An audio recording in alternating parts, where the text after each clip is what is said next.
Scottish Folk and Fairy Tales, The Smith and the Fairies. Years ago, there lived in Crossbrigg a smith by the name of McCarn. This man had only child, a boy of about 13 or 14 years of age, cheerful and strong, healthy. All of a sudden he fell ill and took to his bed, and moped whole days away. No one could tell what was the matter with him. The boy himself could not or would not tell how he felt.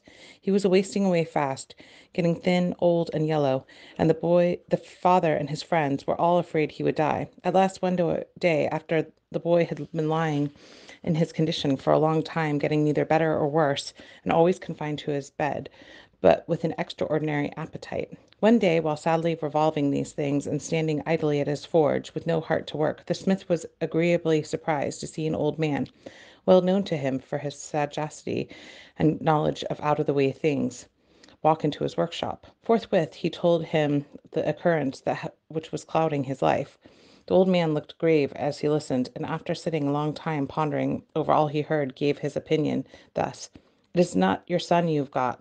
The boy has been carried away by the Daon Sith, and they have left a Sivrish in his place. Alas, what then am I to do?" said the smith. "How am I ever to see my son again?" "I will tell you how," answered the old man. "But first, to make sure it is not your own son you have got, take as many empty eggshells as you can get, and go with them into the room, and spread them out carefully before his sight, and then proceed to draw water with them, carrying them two and two in your hands, as if they were a great weight, and arrange them one full, with every sort of earnestness, around the fire." The smith accordingly gathered as many broken eggshells as he could, and went into the room, and proceeded to carry out all his instructions. He had not long been at work before there arose from the bed a shout of laughter, and a voice of seeming the sick boy exclaimed, "I am now 800 years of age, and I have never seen the like of that before." The smith returned and told the old man. "Well now," said the sage to him, "did I not tell you that it is not your son that you had? Your son is in Boris Shiel, a dee, that is, a ground round hill frequented by the fairies.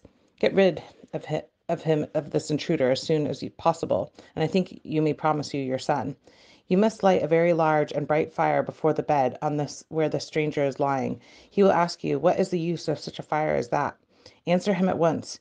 You will see that presently, and then seize him and throw him into the middle of it. If it is your own son that you have got, he will call out for you to save him, but if not, this thing will fly out through the roof." The smith again followed the old man's advice, and kindled a large fire, and answered the question put to him, as he had been directed to do so, and seizing the child, flung him without hesitation. The Sabriche gave an awful yell, and then sprung through the roof, where a hole was left, to let the smoke out. On a certain night the old man told him the green round hill where the fairies kept the boy would be open, and on that night the smith, having pro- provided himself with a Bible, a dirk, and a crowing rooster, was to proceed to the hill. He would hear singing and dancing and much merriment going on, but he must advance boldly. The Bible he carried would be certain to safeguard against any danger from the fairies. On entering the hill, he was to stick the dirk into the threshold to prevent the hill from closing upon him. And then, continued the old man, on entering you will see a spacious apartment before you, beautifully clean, and there, standing far within, working at the forge, you will also see your son. When you are questioned, say you come to seek him, and will not go without him." And not long after the time came round, the smith sallied forth and prepared as instructed. Sure enough, as he approached the hill, there was a light where light was seldom seen before. Soon after, a sound of piping, dancing, and joyous merriment reached the anxious father on the night wind. Overcoming every impulse of fear, the smith approached the threshold steadily, stuck the dirk into it as directed, and entered. Protected by the Bible he carried on his breast, the fairies could not touch him, but they asked him with a good deal of displeasure what he wanted there. He answered, "I want my son, whom I see down there, and I will not go without him." Upon hearing this, the whole company before him gave a great loud laugh, which awakened the rooster he carried, dozing in his arms, who at once leaped up onto his shoulders, and clasped his wings lustily, and crowed loud and long. The fairies, incensed, seized the smith and his son, and throwing them out of the hill, flung the dirk after them, and in an instant all was dark. A year and a day the boy never did a turn of work, hardly ever spoke a word, but at last one day, sitting by his by his father, and watching him finishing the sword he was making for some chief, and which was very particular about, he suddenly exclaimed, "That is not the way to do it," and took the tools from his father's hands, and set to work himself in his place, and soon fashioned a sword of the like which had never been seen in all the country before.